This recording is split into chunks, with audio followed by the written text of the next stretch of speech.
putahe natin ngayon ay sinaing na tulingan. Nalinisan ko na ng mabuti ang 4 na pirasong tulingan. Sa pagkuha ng kaniyang buntot, ikutin lamang at bunutin. Matatanggal na ito.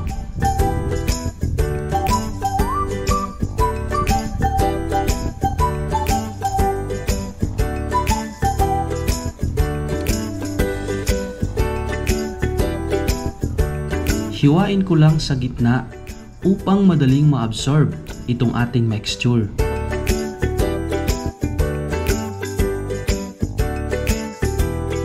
After mahiwa, gamit ang aking kamay, i-push ko lang ng kaunti upang magiging flat. Gawin lang ito sa natitira pa.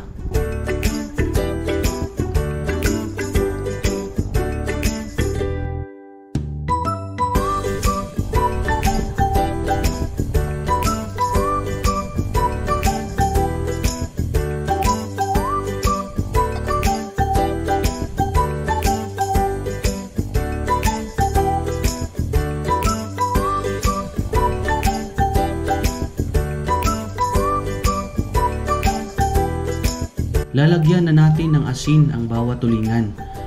Tansyahin nyo lang upang hindi sumobra at maging maalat.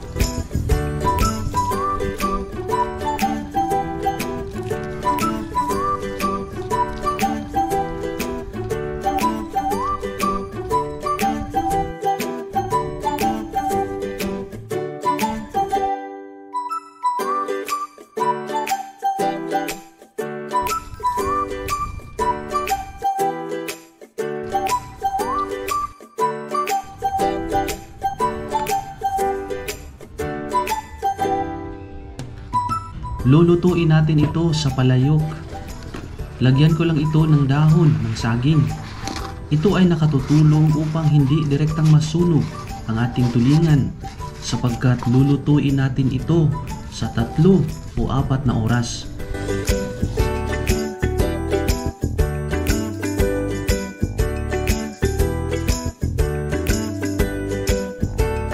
Maglalagay lang ako ng kunting karning baboy na may taba, dagdag lasa na din ito.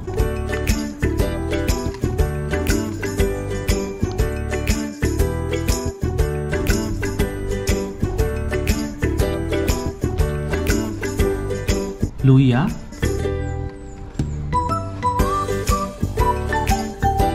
bawang,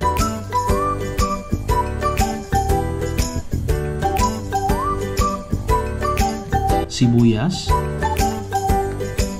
at siling haba. Pwede kayo magdagdag ng kamyas kung meron man. Babalutin ko na ang tulingan sa dahon ng saging. Nakakatulong ito upang hindi mawasak ang ating tulingan sa loob ng palayok at may bangong kaaya-aya din. Medyo hindi kalakihan ang ating palayok. I-bend ko lang si tulingan upang mapasok.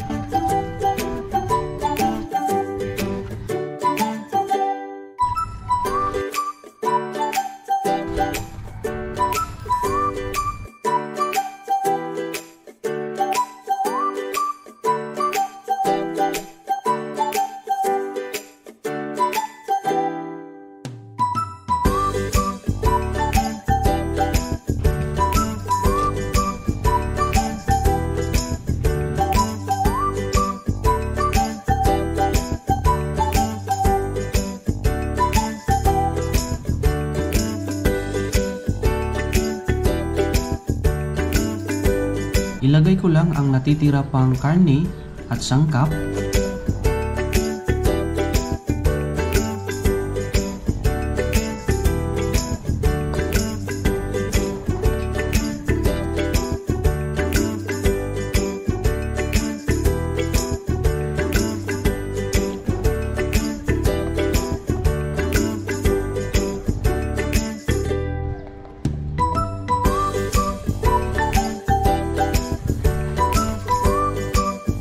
Dagdag ng konting asin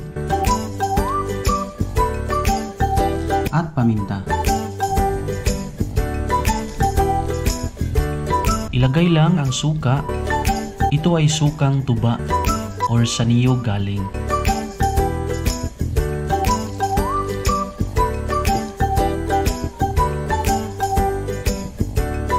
At tubig.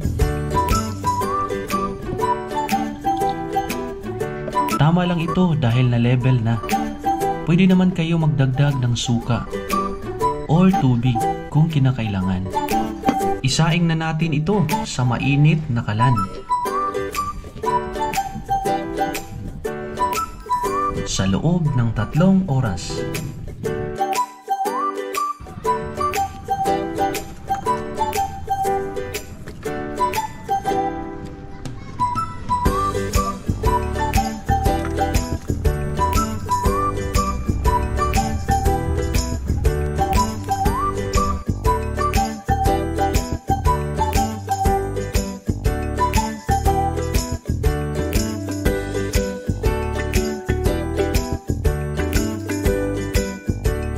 Tikman ko lang kung tama na ba ang lasa.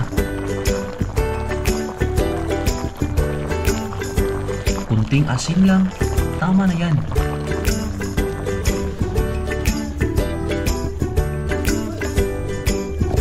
Mahigit sa 3 oras na lutuan, ito na po ang sinaing na tulingan. Tikman na natin to.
Yung buto niya malambot at malinamnam. Kainan na. Let's go!